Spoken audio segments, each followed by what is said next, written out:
नमस्कार दोस्तों, भारत के पास टोटल परमाणु पनडुब्बी जहाज 18 हैं और चाइना के पास टोटल परमाणु पनडुब्बी जहाज 75 हैं। लेकिन इन दोनों परमाणु पनडुब्बी जहाज में क्या फ़र्क है, चलिए इस वीडियो के माध्यम से हम समझाते हैं।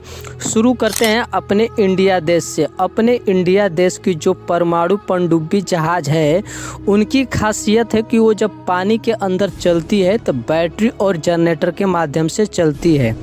और वो जब जनरेटर चलता है, जनरेटर चलने के बाद बैटरी चार्ज होती है और फिर पूरी पनडुब्बी जहाज़ को चलाती है।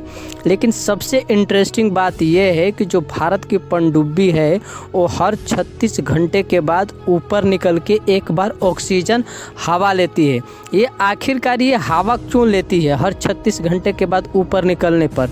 देखिए, जो जनरेटर लगा हुआ है परमाणु पनडुब्बी जहाज़ के अंदर, और जनरेटर को चलाने के लिए ऑक्सीजन हवा की आवश्यकता पड़ती है, जो कि 36 घंटे के अंदर वो बाहर निकलकर उसका सिलेंसर ऊपर लगा होता है और ऑक्सीजन हवा लेती है और जनरेटर को चलाने में और सक्षम रूप से चलाने में बहुत ही मदद मिलता है और भरपूर रूप से चलता है।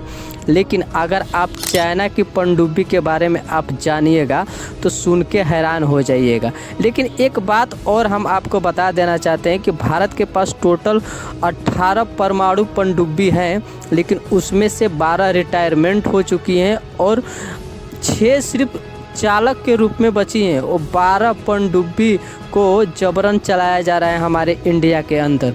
लेकिन चाइना के अंदर टोटल 75 परमाणु पनडुब्बी जहाज हैं। लेकिन इनकी पनडुब्बी के बारे में अगर आप जानिएगा तो जान के हैरान हो जाइएगा, क्योंकि चाइना की जो परमाणु पनडुब्बी है ना, वो हर 3 महीने के बाद ऊपर आती है। जब एक बार अगर वो किसी रास्ता और किसी यात्रा पे निकल गई ना, तो वो पूरे 3 महीने तक लगातार यात्रा करती रहती है और 3 महीने के बाद ऊपर आती है।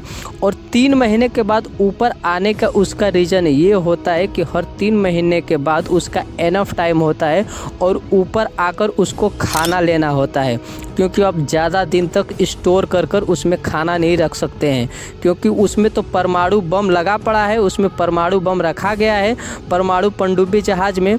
तो उसमें स्पेस कहाँ होगा कि 1 साल 2 साल के लिए आप उसमें खाना रख सकते हो।